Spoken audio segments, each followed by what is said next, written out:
What's up, guys? Welcome back to another Fall Obsession podcast. I am Sam, your show host over here at Fall Obsession, and appreciate you guys tuning in for another week's episode. We're back on the podcasting train. It feels good to be back in front of a mic every week. I'm glad to be hanging out with you guys. This week, our guest is Tanner Higgins. He is one of our Fall Obsession team members, recently joined our team from Oklahoma, and he just had a pretty incredible, crazy, insane experience with the shooter buck on public land. One of those adventures that just turns into the series of unfortunate events. Seems like it never ends. Thankfully for him, it did end on a positive note, but it's an incredible story and one that he's going to tell on our podcast in this episode. But before we get to the meat of the episode, I got to hit a few things first. Podcast is sponsored by Hoot Camo. I'm rocking the hat if you're watching the podcast video. The guys over here at Hoot Camo, they're a Texas-based company, and they are as down-to-earth and blue-collar as they come. We have really enjoyed getting to know these folks. They make very high-quality camo clothing with their own custom patterns. They've tested their patterns from Texas to Montana and everywhere in between, and they really pride themselves on trying to jump into this industry with the same quality as all of the name brands that you guys know and love, but at a price point that is realistic for the blue-collar guys like you and me. So if you have a chance to go check out Hoot Camo, please do so. Look them up on their website. There should be a link in the description on this podcast episode. And be sure that you give them a follow on social media. And if you like what you see, go ahead and order you some. Try it out. We at Fall Obsession wouldn't be using them if we didn't believe in the product. So go check them out and see what you think for yourself. So Hoot Camo, awesome company. We love working with them. Ridge Rock Hunt Company is another podcast partner. Derek and Lacey over there in Mississippi. They book hunts with vetted outfitters across the country. So if you're looking for that next adventure, that once-in-a-lifetime hunt perhaps that you want to book with a vetted and trusted source, give Derek a call. He'll work with you on licensing, location, timeline, pricing, all that good stuff, and help you get squared away with a hunt that's going to serve you well. So Ridge Rock Hunt Company, go check them out. Last but not least, the Outdoor Call radio app is a podcast partner. Outdoors Dan from Respect the Game TV. He has created an app that you can download on any device where you can stream hunting shows and podcasts on a loop every single day of the week. You'll catch Fall Obsession podcasts streaming on that loop on Mondays, same as our new publications. And he also has a couple different live shows at different points during the week that you can catch on various local stations, and he also shares those broadcasts on his Facebook Live. So the Outdoor Call radio app with Outdoors Dan, go check it out, download the app. If you haven't already, we got another link for that in the episode description. And finally, if you guys have your own outdoor brand or organization that you represent and you are interested in advertising through this podcast segment, please reach out to us. fallobsession.com/podcast is where you guys can go, and that'll put you in contact with myself and our production team, and we can talk numbers and what all that kind of looks like for you to advertise on here. We have a ton of reach coming in, not just through our normal streaming apps, but also through our Carbon TV platform, and we want you guys to be a part of it and to be able to capitalize on that reach as well. So if you're interested in promoting your brand through our podcast, please reach out. We're already excited to have other brands starting to join us, like Hoot Camo, like I just talked about, and it could be you guys too. So fallobsession.com/podcast is where you go. There's a form on there you can fill out. That's it. I'm finally done rambling. Thank you guys for tolerating me. We're getting to the episode now. You're listening to another Fall Obsession podcast. Oh, you got her, dude. She's down. Let's go. Dude, I just shot a deer of a lifetime. Freaking smoked him. One with nature, and if you're a believer, one with God. Definitely gets your heart pumping. Boy, you are in trouble. Fall Obsession Podcast. All right, everybody, back on here for another Fall Obsession Podcast episode. I'm recording this week with one of our new staff members on our Fall Obsession team right here, Mr. Tanner Higgins. Welcome to the podcast, man. Yeah, man. Thanks for having me. Absolutely. So I know one thing that and if our listeners recall from previous episodes, one thing that I'm trying to do this year is catch up with as many staff members as I can following some successful hunts. And you, Tanner, you had a successful hunt, and from everything I've been told so far, it was quite the adventure when it was all said and done. That's what it sounds Yeah. like. Yeah, it was a rodeo from the word go. It was definitely a long, arduous adventure. Yeah. Well, man, I want to get into it with you. I want to give you an avenue here to tell your story and share this adventure with us. But to start off, as I said, this is your first time on our podcast. So start off just telling us kind of where you hunt, just in general. I don't ask anybody to give away specific locations or secrets on here, but give us an idea on what we're looking at as far as where you hunt and kind of your history at that location and your expectations going into the hunting season this year. So where I was hunting out on this one was a piece of public along a river here in northeast Oklahoma. That's pretty much it's just a small strip of public from the water line of the river to the first private property line that runs about, I would say it runs probably 30 miles along the river. But it's, like I said, it's just a super narrow strip. And I found this piece about 3 years ago, just looking on maps and doing some e-scouting, get on the Corps of Engineers website and finding maps of what they've got for their public land. And it's right along the top of a levee. And this particular spot's actually got more oak trees on it than any other spot all along the river. Most everything else is, willow, locust, just really lowland bottom kind of timber. But this spot's got a lot of oaks in it, and so that's kind of what attracted me to it. Plus, it's got a lot of bean fields and cornfields that are on the private side. Okay. That kind of drew me to it. So the deer usually they feed on the public at night, and they'll start moving out into the private and stuff during the day, whenever they know people are out there hunting it. Gotcha. Awesome. Yeah. So when you're coming into this season, what were you thinking as far as what your hopes were to see out there as far as whitetail this year in particular, and what were your expectations getting in the stand?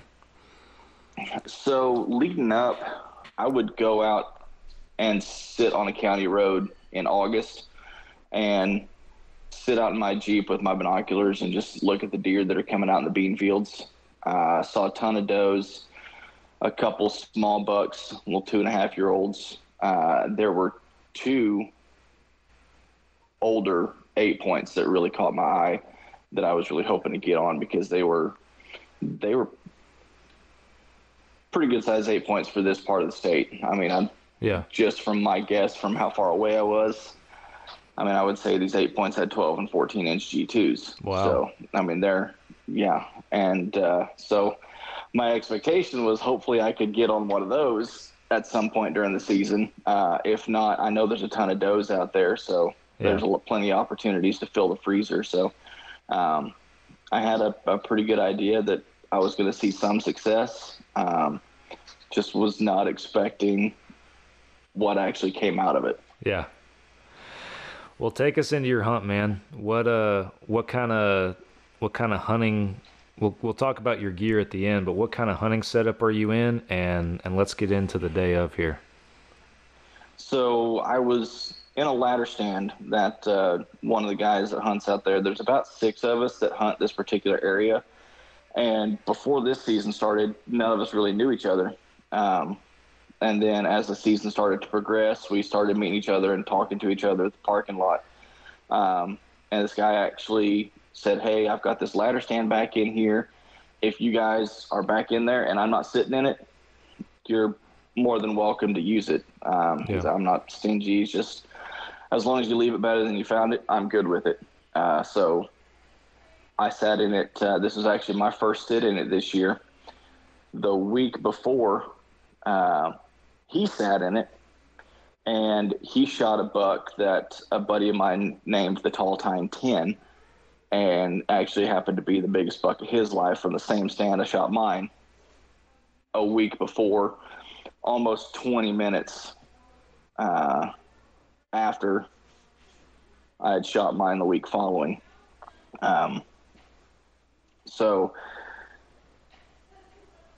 getting everything ready that morning, I go down. I actually got pulled over that morning on my way to go hunting. I actually got pulled over. I went to the corner store to get my normal caffeine, and they were actually closed. So I had to drive 4 miles out of the way to go get some caffeine. And on my way back, I got pulled over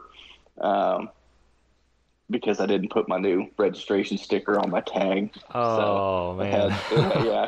It had last year's sticker on it, so I didn't put the new one on yet because I had to clean my plate off. But I had the new sticker in the passenger seat whenever the cop walked up. But I get out there. I was planning on meeting my buddy at 6 o'clock. I met him right at it. I still got out there on time. And it's about a 20-minute walk to get back to where we are because they don't allow any kind of vehicles back in there. You park at the parking lot and you walk back in. And we sat around for about 10 minutes, walked back in there. Legal light was at 6:25 that morning. And I got in the tree right at 6:30, hung my pack up, hung my bow up, grabbed my jacket out of my pack, put my jacket on, reach over and grab my bow. And as soon as I knock an arrow, I hear him grunting and walking to me. Oh, man. Okay. And so, yeah, I'm not even ready. And I'm like, okay, it's on.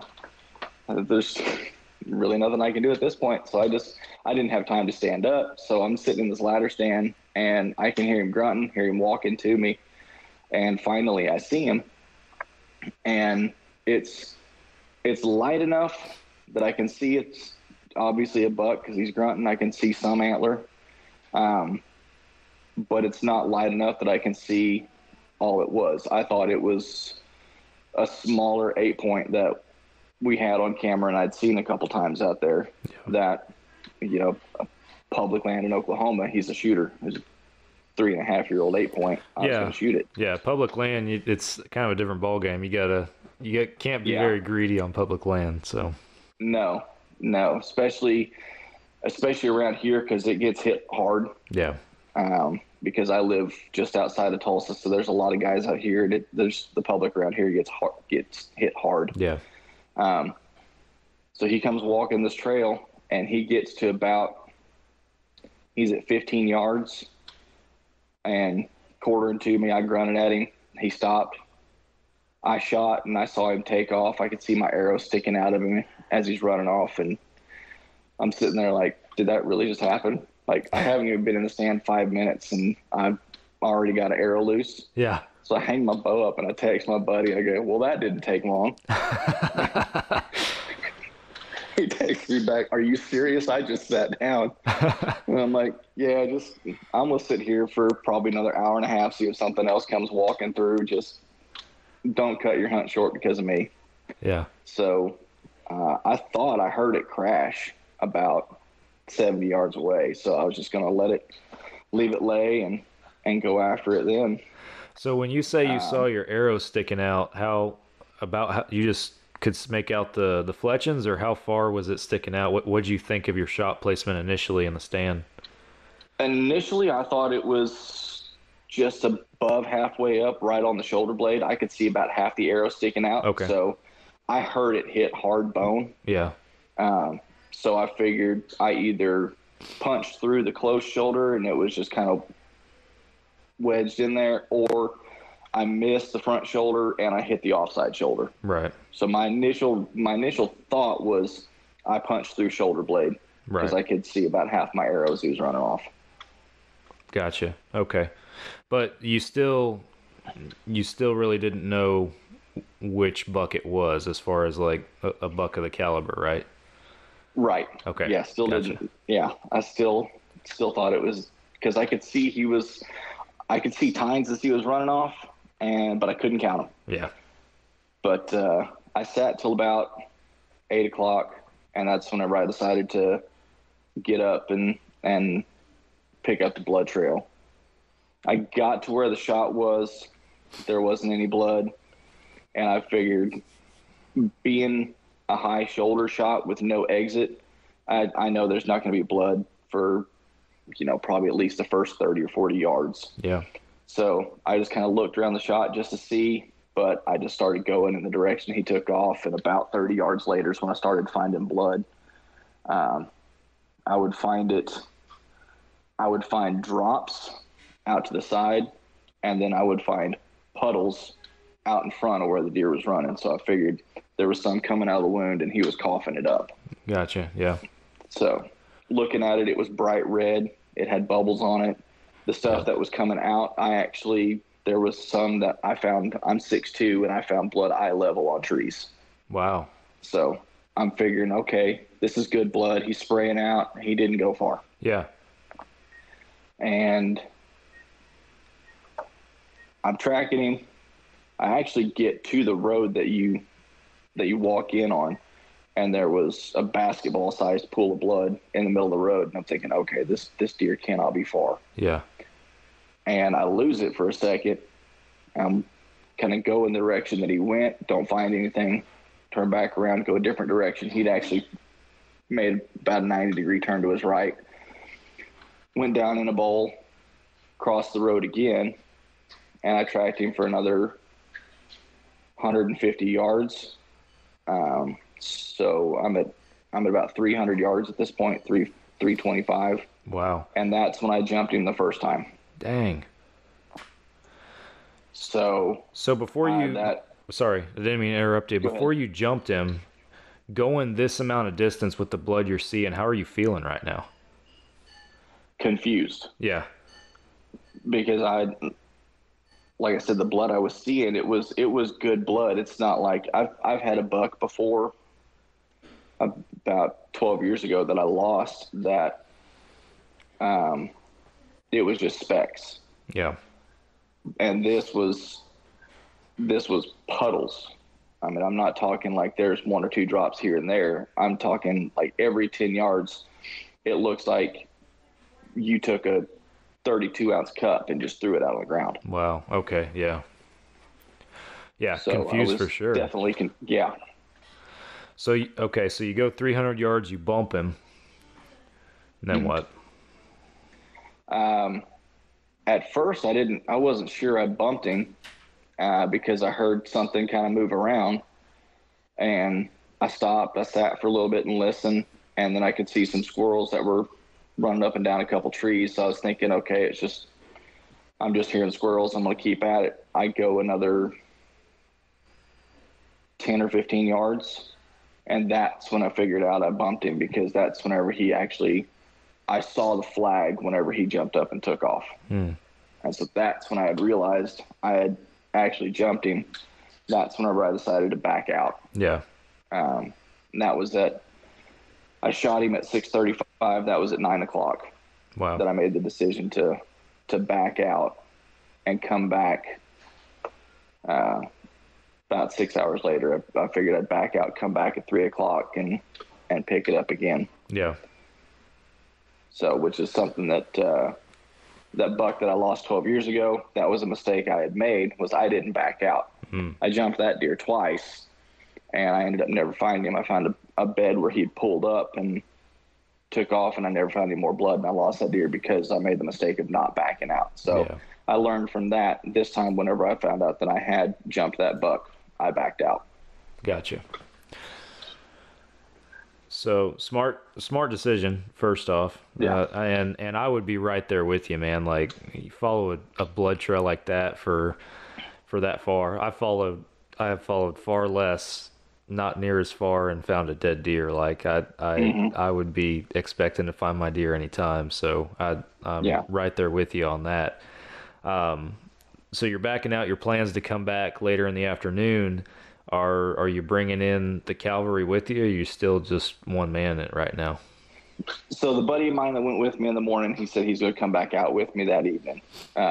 So now it's two of us, and that's whenever the blood trail started to get it started to peter out a little bit. There was still good blood it just wasn't as close together. Yeah. And so we get back out about 3:30, 4 o'clock, and we start tracking him from where I had jumped him, find blood. We go about 30 or 40 yards. We lose it. It takes us about 20 to 30 minutes to find it again. The buck had actually doubled back and gone around a lay down. And so my wife's looking at me and she's laughing at me. Recording a podcast over here, nothing to worry about. Exactly. Yeah, don't mind me. Hey, sometimes our listeners hear my kids running around in the background, so it's all good. We're casual over here at Fall Obsession. Mine is playing PlayStation in the living room right now. I know, yeah. So, but yeah, he had actually doubled back, and we found the blood trail again, and he actually started to go up and over the levee, and we tracked him for another 30 or 40 yards. And at this point, we were tracking pretty dry blood because, like I said, it had been 6 hours since I jumped him. So we're tracking pretty dry blood. Then we start finding stuff that's fresh. And we didn't hear anything. We didn't see anything, but we start finding fresh blood. So we go a little further. We keep finding fresh blood, and we get to a spot where he had bedded down. Found where the leaves were matted down, and there was a pool of blood there. So we found a spot where he had bedded down with fresh blood going away from it. So that was at 4:15, 4:30-ish, about 60, 75 yards away from where I jumped him the first time.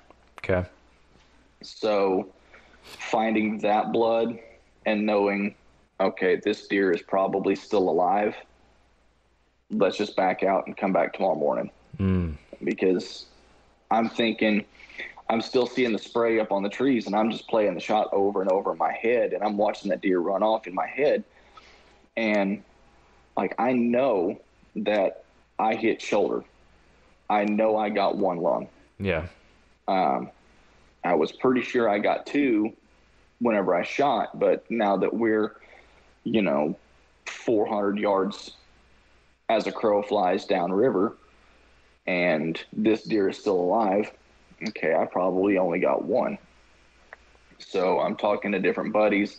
I'm sending pictures of, hey, here's the shot placement. I posted that picture on our page. Here's the shot placement. And I had one friend of mine give me the news that I didn't want to hear. He's like, man, I've seen plenty of deer survive that hit. And I'm like, I do not want to hear that right now. I'm like, this deer, and he was like, he asked me, he's like, was it broadside? Was it more quarter and two? I said, he was quarter and two. He's like, well, it makes it better. I'm like, okay. He's like, if he's quarter and two, that's probably a dead deer. You're smart to leave him overnight. So that's what we did. And I decided that I was going to come back at 8 o'clock the next morning and pick up the trail again.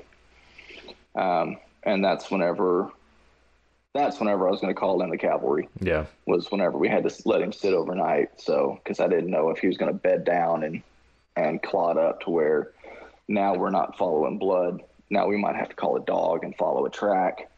So that was, Saturday night was not a very restful sleep. I was going to say, man, that's a sleepless night right there. Not backing out, not once, but twice, and making that decision. That's a tough one for sure. I know the feeling. Yeah. So it was definitely not a very restful night's sleep Saturday night, but, we got back at it at 8 o'clock. The friend that helped me track it the second time, he wasn't able to come with. But he had been talking to the guy that hung the tree stand and sending him pictures of the blood. He sent him the same picture I sent showing where the shot was. And, I get in I start tracking at 8 o'clock. About 8:30, my buddy texts me, says, here's this guy's number. He's coming out to help you.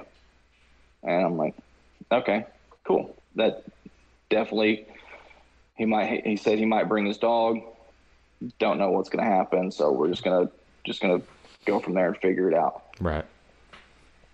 I kept going, waiting on this guy to show up.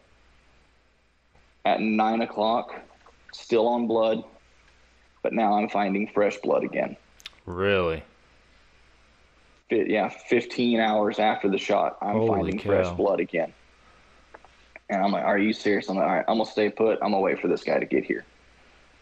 As I'm waiting on this guy to get there, I look up and here comes a doe at 5 yards. I'm sitting there thinking, okay, I don't have an arrow knock. For some reason, I didn't want to walk through as thick of brush as I was walking through without an arrow knock. She walks through at 5 yards, has no idea I'm there. Really? I mean, I'm standing on a levee. I've got no back cover. I'm skylined. I'm wearing a black hoodie. It's not like I'm trying to hide myself. And she just walks right on by. And I'm like, if I'd have had an arrow knocked, I'd be tracking 2 deer. Always the times you least expect it, man. Golly. Yeah. And so I'm like, okay, cool. I'm just going to sit here and wait for this guy to show up. And at that point, I did knock an arrow. Yeah. just in case something's following her. Maybe the buck I shot, maybe a different buck. I don't know, just something. You know, in Oklahoma, we have 2 buck tags. Yeah. So, yeah, I sat down and I hear him pull up. I hear him get out of his truck. He starts walking up, and I see him walking through. I kind of holler at him, give him an idea where I'm at. He gets 30 yards away from me. He's got to holler at me because it's so thick. He can't see me. Yeah. And he's hollering at me. I holler back. And during that exchange, I hear something jump up behind me. And I turn and look, and 30 yards away, I see a silhouette of a rack through a briar thicket. And so I turn back around and tell him, I say, hey, stop. There's a buck right over here at 30 yards. And he's like, well, go see if it's the same one and go shoot it. Yeah.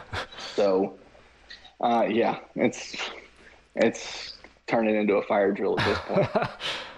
Because now this buck knows that I'm here, knows that he's there, but he's just sitting in a briar thicket, and where he's at, he's 5 feet from the water's edge on a 15-foot cliff. Wow. And it's a 15-foot bluff bank straight down to the river where he's sitting at. And so I go I'm 30 yards away. I sneak around to the back side of him. I get to 15, and I'm looking, and I'm thinking, I think this is the same deer. You know, I can see the tines, and he looks hurt. He knows I'm there, and he's not running. So he's acting hurt. He's acting sick. He's acting like there's something wrong. He's not acting like he's healthy and he's about to bolt. He's acting like he's hurting and just doesn't know what to do. And I thought I could see my arrow sticking out of one side. And I'm looking at binoculars, and I see something that looks like the outsert of my arrow, and I'm like, okay, I'm pretty sure this is the buck. So I get around to where I've got about a baseball-sized opening, but I can see his back leg, I can see his front leg, I can see his neck, so I can tell how hard he's quartering away from me. Mm-hmm. So I settle my pin just in front of his back leg because he's quartering pretty hard. I settle my pin just in front of his back leg and let the second arrow go. I hear the pop. I hear him take off through the briars, and then I hear splash. Oh, and I'm no. like, oh, you have got to be kidding me. And I'm like, don't tell me he just ran into the river. And this guy's like, you're going to want to see this. I'm like, God, don't tell me that. So I'm trying to get to where I can see the river because the briars are so thick. I can't see the water. I'm 20 feet from the water. I can't see it. Yeah. So I'm tearing through briars. My legs are cut up. My arms are cut up. I'm bleeding. I had blood coming out of my ear. It looked like I got in a fight with some mad street cats. I don't, it was, my bow got caught up in the briars, and it wouldn't go free. So I just left it there and just kept trying to push through. Hat came off. It was a whole ordeal. Wow. And I'm asking the guy, I said, can you see him? Because I'm struggling. I still can't get to the water. And he's like, yeah, I see him. He's in the river dead. And I'm like, oh, well, at least he's dead. Yeah. I'm like, is he still floating? He's like, yeah. So I finally get around to where he's at, and I look out, and I look through the gap in the trees, and I see my arrow sticking up. I see about 3 inches of the deer's body, and I see about 18 inches of my arrow sticking out of the water. And I'm thinking, oh, great. How am I going to get that? Yeah. Because this river's 130 yards wide, and he's 100 yards out there. And come to find out a little later on, that water's 45 degrees. It was 45 degrees above water. That would be a cold swim. So I start calling people that I know in the area that have a boat. I called the buddy that I was hunting with the day before because I know he's got a boat, but his wife was running some errands. He's got the kids, and he couldn't fit all of us in the boat and try to find a deer. I call another couple buddies. They're like, dude, I'm out of town. Boat's not running. Batteries are dead. And I'm like, oh, great. After about 30 minutes of this, the guy up on the bank's like, where's closest boat ramp? I'm like, it's 2 miles upriver. He's like, how steep is it? I'm like, I don't know. It's boat ramp. Yeah. And he's like, well, let's load up in the Phoenix and let's go get him. And I'm thinking, okay, cool. In the back of my mind, I'm thinking, I just spent the last 30 minutes trying to find a boat, and come to find out you've got 2 of them, but, whatever. I could have mentioned that a little sooner. Yeah, that would have been a nice little tidbit of information Man, a half hour ago. What a perspective for this guy, just showing up and immediately this deer pops up and you shoot him again. Did he have a dog with him? No, he started to, well, he had it with him, and then whenever he got far enough away from me, and whenever I heard the buck, he took the dog back to the truck. Okay, I got you. So we wanted to make sure that everything was good there. So whenever I heard and saw the buck, he took the dog back to the truck. Gotcha. Because you can't have any legal means of take on you tracking a deer with a dog in Oklahoma. I gotcha. So before he even got to me, whenever we saw that the deer was there, because I had my bow stashed away from me whenever he was walking up. And then whenever we saw the deer there, he took the dog back. And that's whenever I went after the buck. So finally he's like, yeah, I'll go get my buck. He's like, I've got 2. I've got a bass cat and I've got a Phoenix. One of them surely going to run.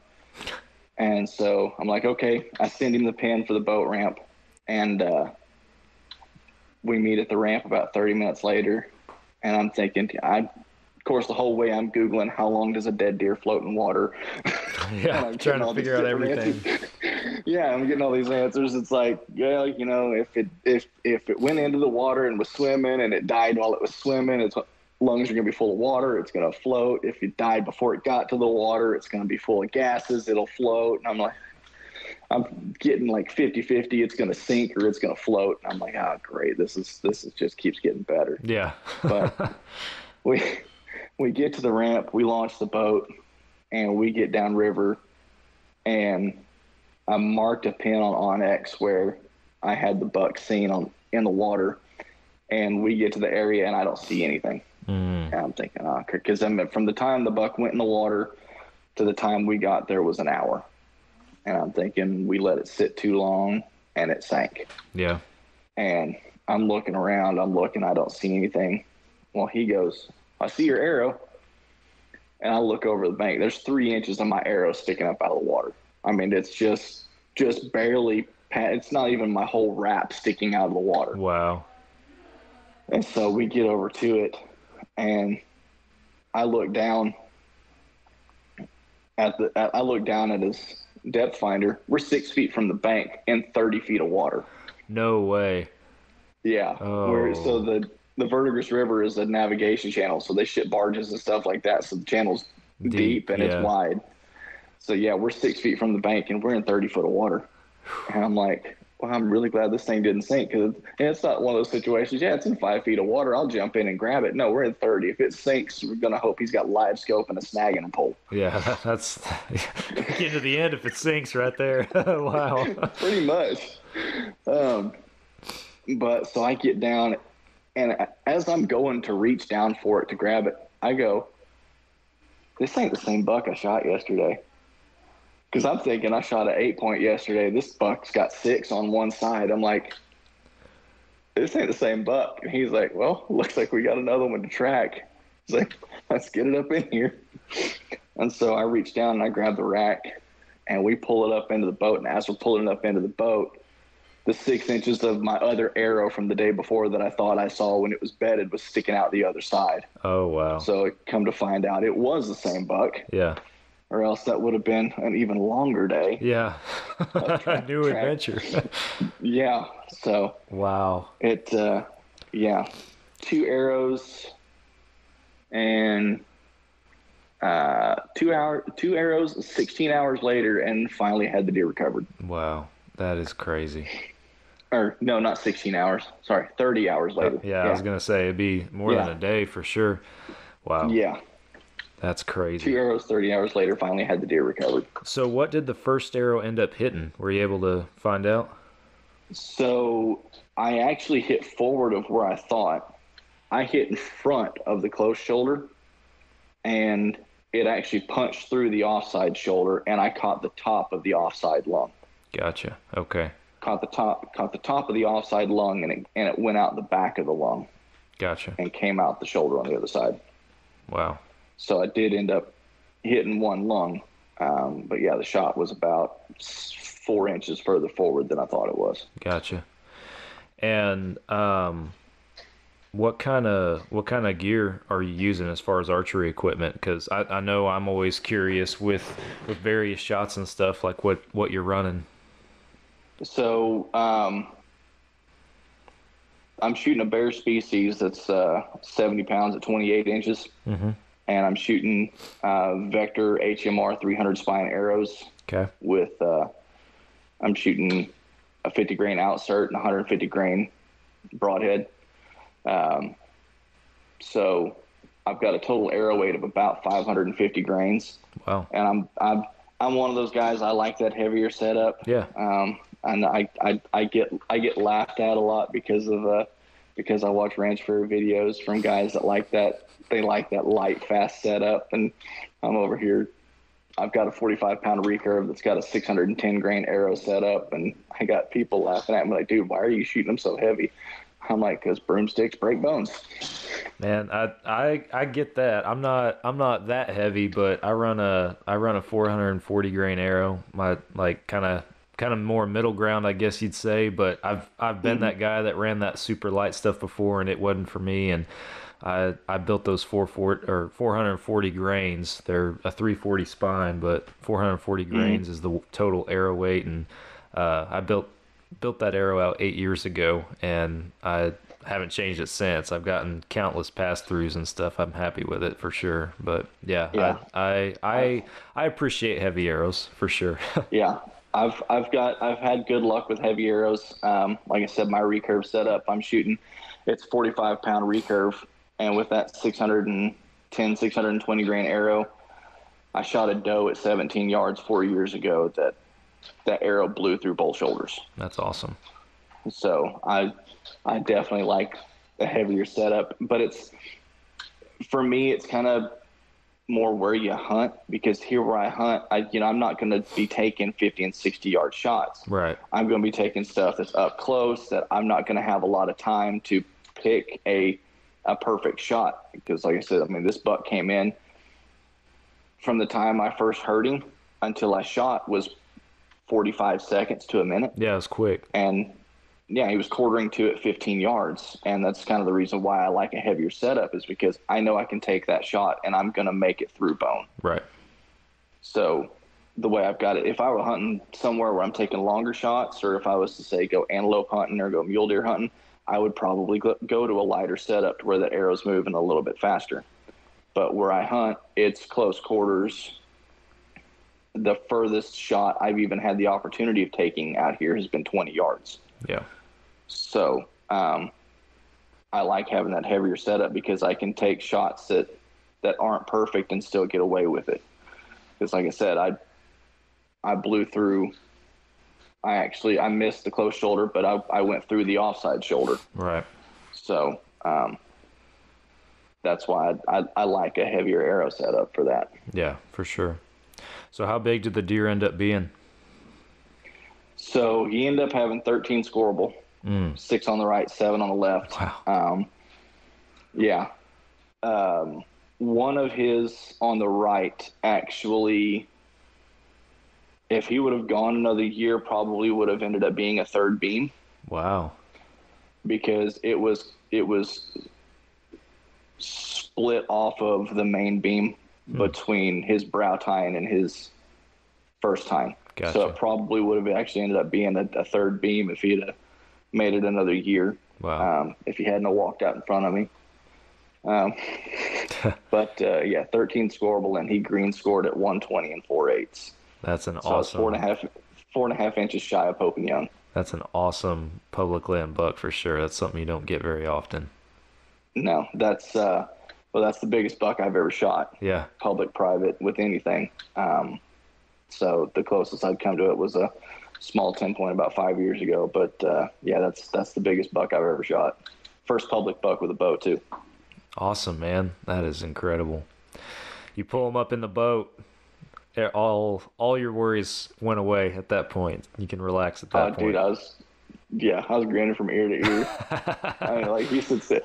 As soon as he gets up in the boat, I just start laughing. I'm like, holy crap! Like, this actually, because I missed a bigger buck 2 days before. Oh, no kidding.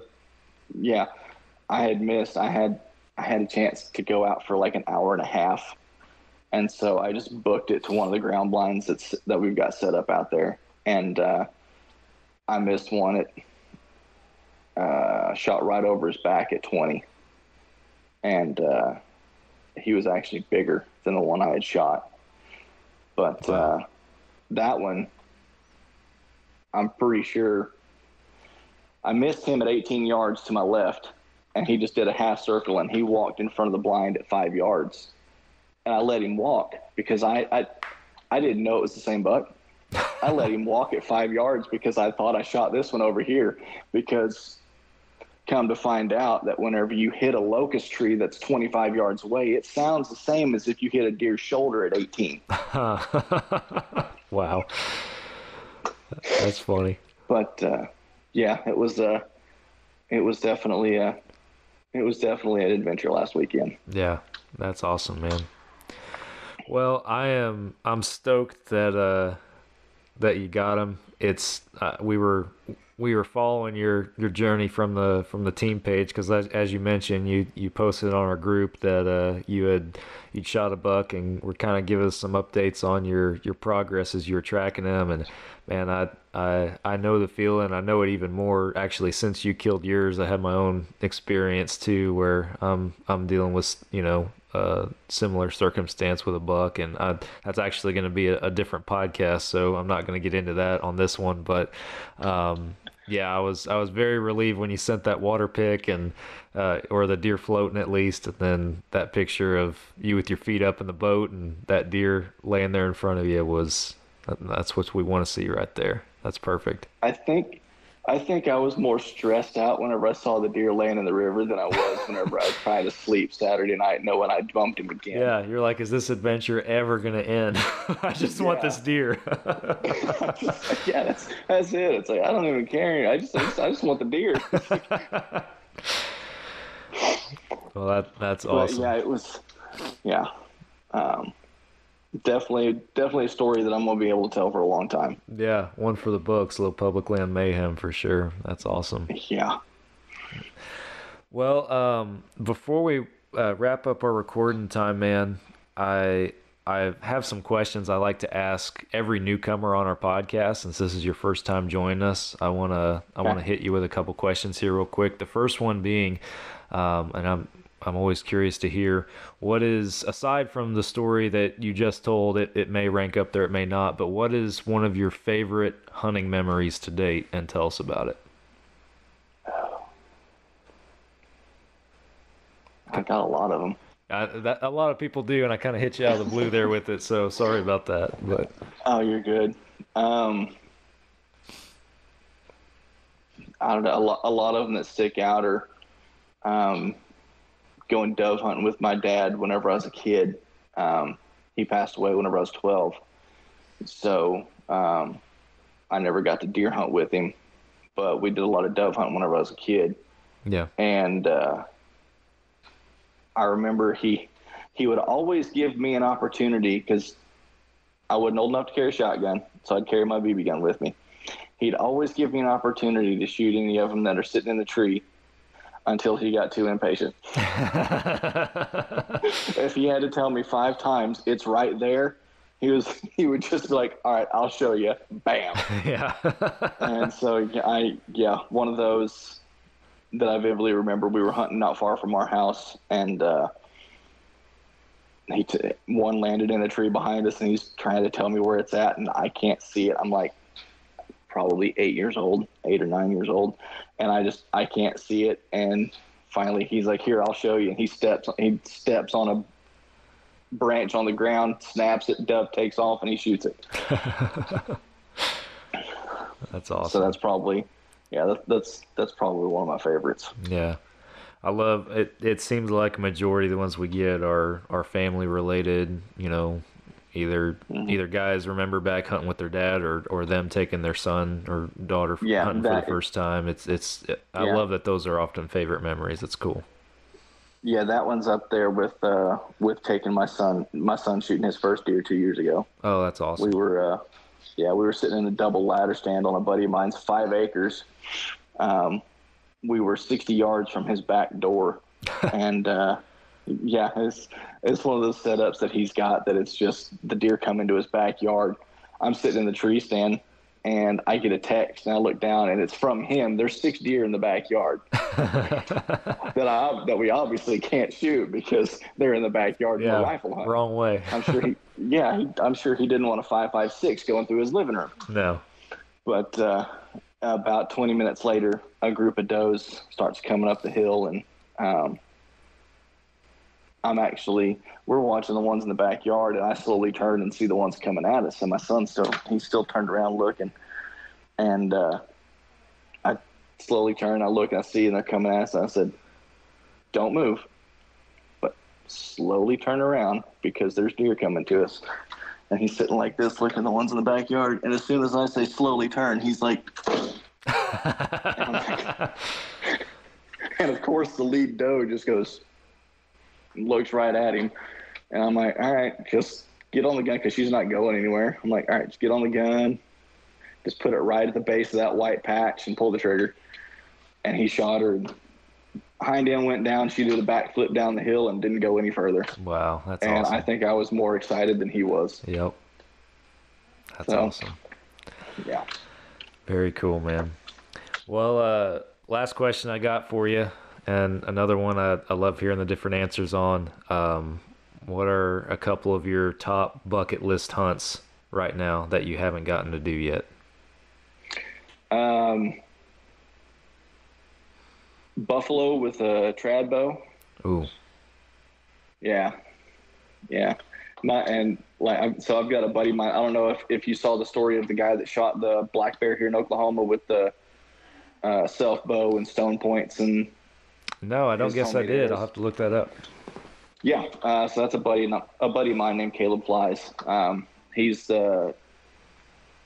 as far as we know, the first person to actually kill a black bear in Oklahoma with a primitive setup since a primitive setup was actually modern. Right. So he's the first to kill a black bear, first recorded person, I think, to kill a black bear with a stone point in Oklahoma. So yeah, I'd want to have him help me make a setup like that with an Osage self bow, stone points, and go kill a buffalo. That would be insane. That's my number one bucket list, and below that's Cape Buffalo with a bow. Wow. Both of those would be incredible, man. That's really cool, that primitive setup. I like that. Yeah. I don't think I'll limit the Cape Buffalo to a trad setup. I think I might do a compound on that. Yeah. But, yeah, people give me weird looks all the time because I'm one of those guys that I see no point in jumping out of a perfectly good airplane or jumping off a cliff with a rubber band attached to my ankle. But my adrenaline, I'll stand 5 yards away from Black Death with nothing but a stick and a string, and that's the kind of adrenaline rush I like to have. I know. I've gotten that. I'm very similar. I've gotten the same question. Like, you won't go skydiving, but you'll go do that. I'm like, yeah, exactly. I will. It's like, you won't jump out of a plane with a pretty high success rate, but you'll stand 5 feet from a grizzly bear with a bow and arrow. Yeah. Yeah. My fate's in my hands, right? Yeah, exactly. Yeah. Just Tim Wells it up and shoot it right between the eyes. Yeah, exactly. Well, Tanner, that's awesome, man, and I really appreciate you coming on our podcast to tell us about your public land story. That's one for the books for sure, and I appreciate you sharing it. Yeah, thanks for having me, man. Absolutely. We'll get you back on here sometime in the near future for sure, but appreciate you. All right, sounds good. For our listeners, thank you all for listening to another podcast. If you haven't already, hit up all the social media sites, platforms, apps, all that kind of stuff, and follow Fall Obsession. We're very active on all those. FallObsession.com is the hub. Head to the website, check it out, pick you up some merch. We got all sorts of cool content on there for you guys. And don't forget to watch our various shows and listen to the podcast streaming now on Carbon TV. So hit us up on there as well. Thank you all for listening. We're back again next week for another episode, and I will catch you guys then.